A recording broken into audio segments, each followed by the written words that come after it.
नमस्कार मित्रों, एक बार फिर बबन कुमार सिंह पराशर ज्योतिष संस्थान के इस यूट्यूब चैनल पर आपका स्वागत है। राहु केतु की हम चर्चा कर रहे हैं। राहु मिथुन में आ गया है, केतु धनु में आ गया है।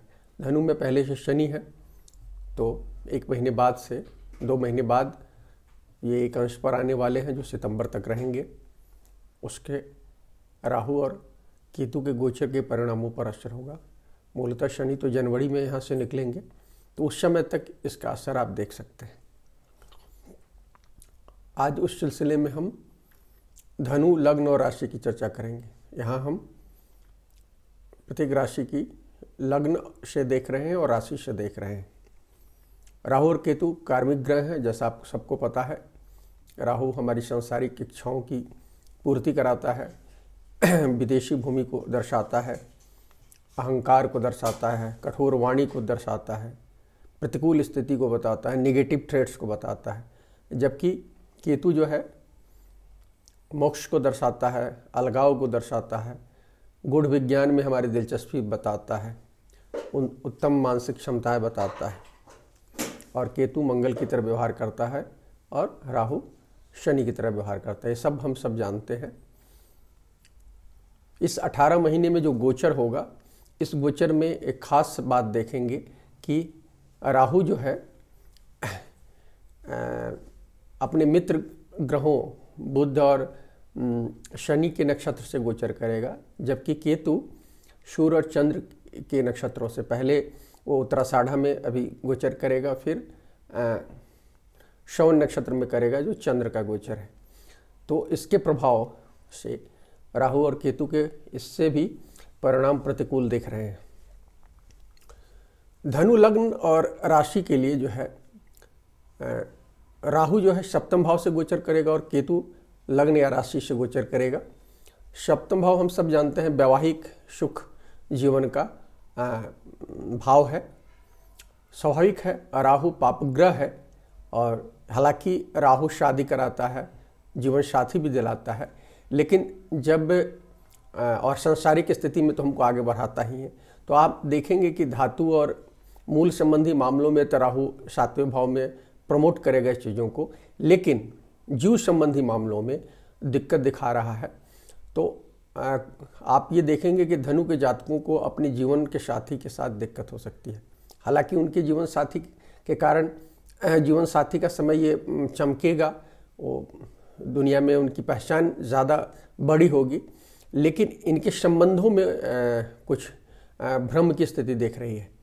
हम यही कहेंगे कि आप अपनी आस्था और विश्वास को बड़ा करें और जीवन साथी की ईमानदारी पर शक नहीं करें। जितनी बड़ी आपकी आस्था और विश्वास होगा, आपका ट्रबल उतना ही कम होगा। खास तौर पर जब शनि केतु जब जनवरी तक ये है और सितंबर तक इसका कठिन गोचर है, तो आप ज़्यादा आपको दिक्कतें दिख रही हैं। यदि आप ज़्यादा नकारात्मक होंगे तो तलाक जैसी स्थितियों का, यदि आपके पहले से स्थिति बनी हुई है तो तलाक जैसी स्थिति से भी सामना करना पड़ सकता है। जैसा हमने कहा कि राहु शादी कराता है, जीवन साथी भी दिलाता है, तो इस 7वें भाव में राहु का गोचर जो होगा और दूसरे भाव में 12वें भाव में है, वहाँ वो गुरु है। तो आप मान कर चलिए कि आपको इस पीरियड में अपने सोच के अनुरूप जीवन साथी मिल सकता है। जो आप सोचते हैं, जो ड्रीम करते हैं, मिल सकता है। लेकिन एक चीज़ ध्यान रखिएगा, आप अपनी आस्था और विश्वास को बड़ा कीजिएगा।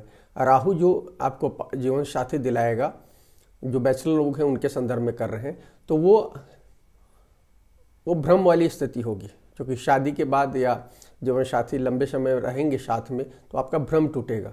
तो ज़्यादा अच्छा है यदि आप ये नहीं कर पाते हैं, यदि आप अपनी कुंडली की जांच करा लें। यदि कार्मिक डेट दिख रही हो तो इस समय किसी के साथ पार्टनरशिप नहीं करें, शादी नहीं करें, तो ज़्यादा अच्छा रहेगा। राहु कुछ लोगों के कुंडली में यदि दिख रहा होगा तो निश्चित रूप से व्यापार साझेदारों के साथ, जिनके साथ पार्टनरशिप होगी आपकी, उस मामले में भी कुछ, हालांकि धातु और मूल के मामले में ये अच्छा रिजल्ट दिखा रहा है, लेकिन भ्रम की स्थिति क्रिएट करेगा। और यदि आप उसको समझदारी से काम नहीं लेंगे तो उसके असर आपके व्यापार पर भी पड़ सकता है।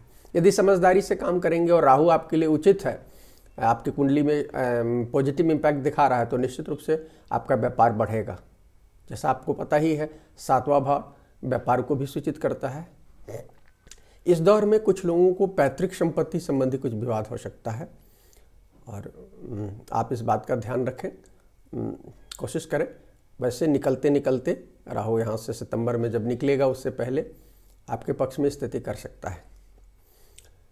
इस समय कैरियर के लिए राहु जो है आपको क्या कहते हैं 7वें भाव में होने से कुछ लोगों के माध्यम से आप यदि नौकरी तलाश कर रहे हैं तो नई नौकरी मिल सकती है, आपको कुछ नए अवसर मिल सकते हैं। हालांकि आपके ऑफिस में कोई बहुत ब्राइटर स्थिति नहीं बन रही है, जो स्थिति है वही रहेगी, लेकिन आपको हाँ ये ज़रूर है कि कुछ लोग ऑफिस की स्थिति से तनाव आकर हो सकता है अपना नया कुछ काम शुरू करें। यदि अपना व्यापार शुरू कर रहे हैं तो ये अच्छा समय है, लेकिन इस समय कोई बड़े लाभ की आप उम्मीद नहीं करें, बल्कि आप छोटा इन्वेस्टमेंट, मैं लगातार कह रहा हूँ कि यदि आप सितंबर तक कुछ कर रहे हैं, सितंबर अक्टूबर तक इस साल, तो आप छोटे इन्वेस्टमेंट से इनोवेटिव कुछ प्रोडक्ट लाकर काम करें, कोई नया काम अच्छा करें, तो आपके लिए आने वाले समय में जब मकर में जाएगा शनि, तो बहुत सारे लोगों के लिए ये फायदेमंद साबित हो सकता है।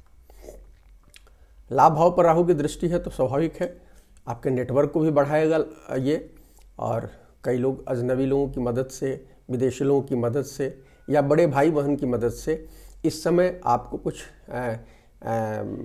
काम मिल सकता है, लाभ की स्थिति बन सकती है कुछ, आप उसके कारण आप व्यस्त हो सकते हैं। तीसरे भाव पर राहु की दृष्टि है तो वो भी आपको छोटी छोटी यात्राएं कराएगा। इस समय धनु के जातकों को छोटी छोटी यात्राएं होंगी। धनु के जातक 7.5 से गुजर रहे हैं और एकदम बीच का है, मैंने धनु से ही शनि गुजर रहा है और यहाँ केतु आया है, और शनि और केतु जो है सितंबर तक तो अपना कुछ प्रभाव दिखाएंगे जिसमें बहुत ज़्यादा कठिनाई दिख रही है, लेकिन उसके बाद चूँकि ये परिवर्तन दिखाएगा, मेजर परिवर्तन दिखाएगा, जो लोग इसके लिए तैयार होंगे उसके साथ अच्छी है। खासकर पूर्वाषाढ़ा नक्षत्र में जिनका कुछ चंद्र है, सूर्य है या लग्न है या कोई ग्रह और भी कोई महत्वपूर्ण ग्रह है, तो वो जनवरी तक अपने को फंसा फंसा महसूस करेंगे। लेकिन इस समय है कुछ आप फैसले लें और एक दिशा में चलने की कोशिश करें, तो निश्चित रूप से शनि जब मकर में आएगा 26 जनवरी के बाद, तो उसके बाद आपको अच्छे रिजल्ट देख सकते हैं। ये समय ज़रूर कठिन है। कुछ लोगों की कुंडली में यदि चंद्र पर से जब केतु, चूँकि यदि राशि के संदर्भ में देखें तो केतु का जो गोचर होगा उसके चलते मानसिक तनाव दिखा रहा है, और न केवल उनको करेगा, उनके आसपास के लोगों पर भी ये स्थितियाँ कुछ हो सकती है, तो उसके कारण कुछ दिक्कतें दिख रही हैं। ये समय बेसिकली धारा के साथ चलने की ज़रूरत है। आप बहुत ज़्यादा अलग चलने के लिए और अपने सोचे समझे नीति पर चलने की जगह जो चीज़ हो रही है उसको एक्सेप्ट करें तो आपके लिए ज़्यादा अच्छा है।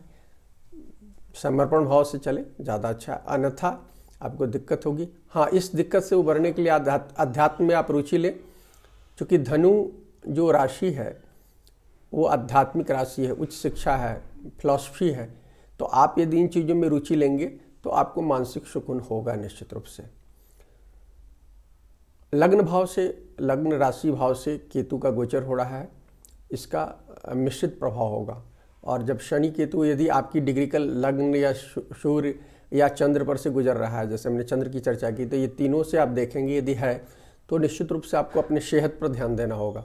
कुछ लोगों के लिए पुरानी बीमारी उभर सकती है, तो आप रेगुलर चेकअप में रहें, और जिन लोगों को ज़्यादा कुछ पहले बड़ी बीमारी हुई है तो वो निश्चित रूप से डॉक्टर से कंसल्ट में रहे इस पीरियड में, कम से कम जनवरी तक, अन्यथा दिक्कत में पड़ सकते हैं।